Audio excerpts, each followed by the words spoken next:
we owe so much to Debbie Anagnostelis, a dear friend, highly respected colleague, who helped make this PAS a home for so many of us throughout our careers.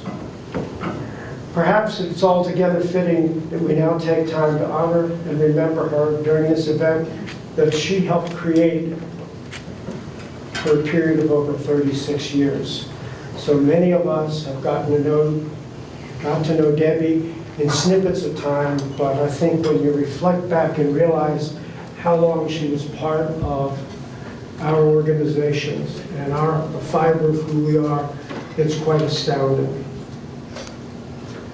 Before making any comments about the myriad of ways that Debbie made us all better, I would like to recognize the Anagnostelis family and hope that the warmth, admiration, and appreciation for Debbie is felt by the connection you see that Debbie had to all the people in this room and the countless individuals who couldn't be here tonight, but felt her warmth, her leadership, and her friendship. So I would like to make some comments, and I will be so long that your champagne evaporates. And I would also like to be able to offer a chance for anybody else to make comments if you wish to come up. In addition, there's a book in the back, did I get it correct, Brenda? That you may feel more comfortable writing rather than speaking, but you're certainly welcome to do that in either way. When I became Secretary Treasurer after John's term and he was president, Debbie said she'd like to still keep working for the society, but it wouldn't hurt if she got paid a little something. And maybe she could cut back on some of the dictating letters and patient visits and stuff. So with George's help and John, who was on the council, Norm Siegel, we railroaded through a deal where Debbie worked for 6 months in a part-time capacity and got some salary, and things got so smooth when she took over that when those 6 months were done, everybody was begging for her to be a full-time employee. So that's what she started full-time, and throughout my term, she was the brains behind everything. Redoing the program issue, formalizing the abstracts. Dr. Lister here will go through some of the specifics, but Debbie embraced this organization, and I'll tell you, from someone who hasn't been to a meeting for a decade or more, the status and the substance of this meeting and that program issue are just, to me, a tribute to her working life devotion to what she did. It was a lucky break for everybody involved and pretty darn good work from a high school graduate from Albuquerque, New Mexico. Debbie heard the brilliant idea we had of moving to Chicago. And so the SPR and APS moved to Chicago, got fully organized there, and it certainly improved Debbie's golf game because she could drive a golf ball a mile. Of course, it was across the frozen lake, Michigan. Early in the 1990s, Debbie embraced the idea, I think probably with a strong bite of her tongue as she thought about it, of creating a program committee. Del Fisher was the APS president, I was the SPR president, and we realized that the program was far bigger than we were. And we created a program committee, and we selected David Nathan to be the first program committee chair, the person who was probably the harshest critic, but he helped turn things around, and with Debbie's leadership, she again had this remarkable manner of turning something that was a raw idea into something that became productive and suddenly became the fiber of our societies. Certainly after 2000, our meetings expanded. The concept of the big tent was raised, and the meeting is now a big tent. It's an embracing meeting where one sees people from a whole wide variety of pediatric endeavors. It's a chance for people to interact, and it's really got something for everybody. A number of people walking around with smile, with energy, and the only complaint is that they can't go to everything simultaneously. And this was, I think, a dream of Debbie's and a dream of many people that had worked with her over the years. But the remarkable thing is how well it was put into action, and one only really needs to visit the Woodlands and see how well the staff works, how integrated the staff is, and even during Debbie's illness, how things went on, which is a real mark of her incredible leadership. And I think everybody who's ever seen the group in action recognizes that. Well, we could go on, but the message is clear.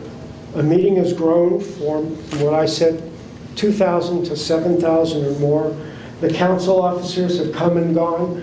Many people have offered some wild ideas.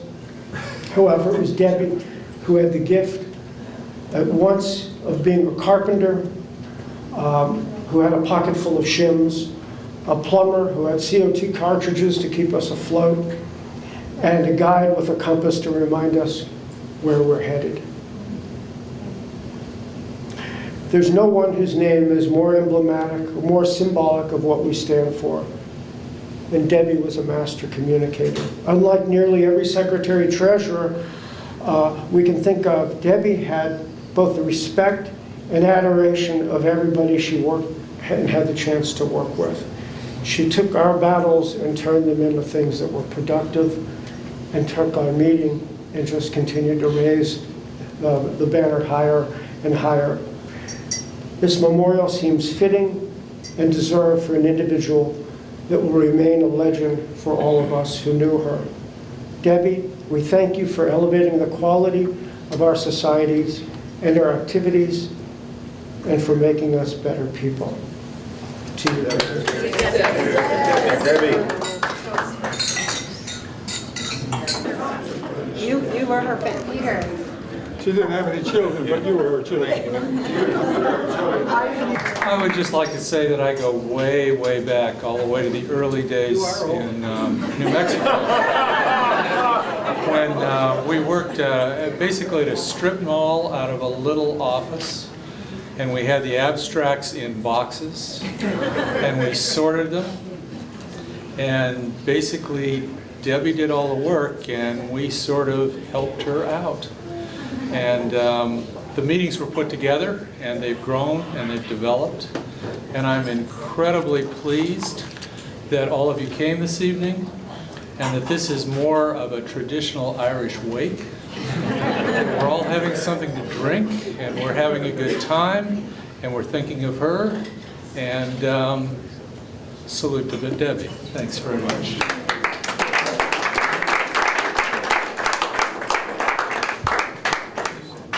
There was this new thing that was developed called the computer and the word processing program, and Debbie's idea was to rent a bunch of them and retype everybody's abstract so that they'd all be with the same font and everybody would be within the box. And she did that. The only problem was the abstract deadline was like December 10th.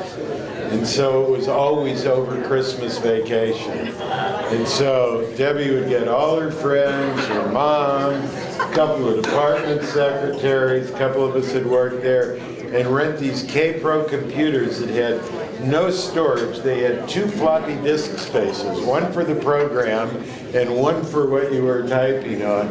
Anyway, we retyped every abstract, did the whole program. All Debbie's idea, and then she said, we should get sponsors to pay for this. We should. Anyway, she was just on the cutting edge of everything. And I have to say, it was a time where not everyone in the APS and SPR and the APA, which was then the Ambulatory Pediatric Association, not the academic people, they didn't get along. They didn't talk to each other. They had different objectives. When Debbie started working, nobody had any arguments anymore. Everybody loved to talk to Debbie.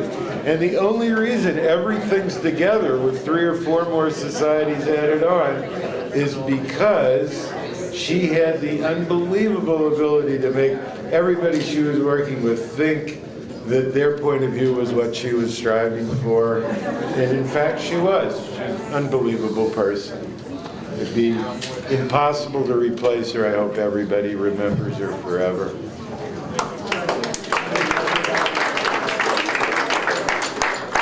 I first met Debbie when I was a second-year resident in pediatrics. Maureen Andrew, who was my amazing research mentor, brought me to the meeting for the first time in my career, and the most welcoming arms were from Debbie. She told me how the meeting was meant to support young people, how she was here to help me. This was way before Maureen Andrew was the Secretary-Treasurer of SBR, and I was blown away. I had never seen so much great science and such a supporting environment as SPR and APS. It truly changed my life. I decided to have a career in academic pediatrics. I had the distinct honor of serving on SPR Council with Debbie and then APS, and developed unbelievable relationships beyond my relationship with Debbie. But it all stemmed from that first encounter. Throughout the years, she was always there. You all know that we suffered a terrible loss with Maureen's death, and she was by my side in each and every step that we took through that horrid time period. We lost an amazing friend and an amazing role model for academic pediatrics in Debbie, and I thought the honorific symposium today did justice to what she meant to this organization. So I will miss her greatly. She's in my heart forever, as is Brenda Pete. We've said a lot of really positive things about Debbie and I, but she did have a little bit of a temper. And Russ Chesney and I were sorting through abstracts because that year we decided to do poster symposia. He and I were just going to pluck through the abstracts and find the ones. And we'd been doing that for about 30 minutes when she kicked us out of the office. It made us walk across campus to another place. It was snowing when we got kicked out of the office. And she was very cute, but very stern. So.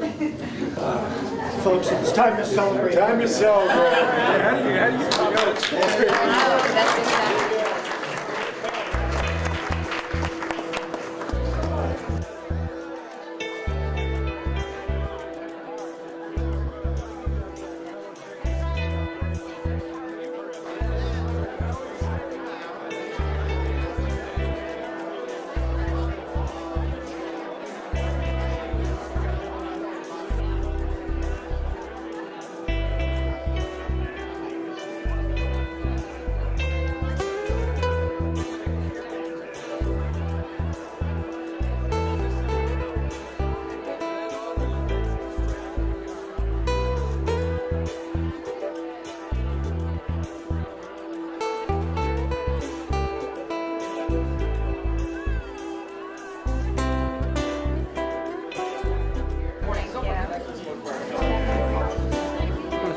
Come on, Scotty, one more.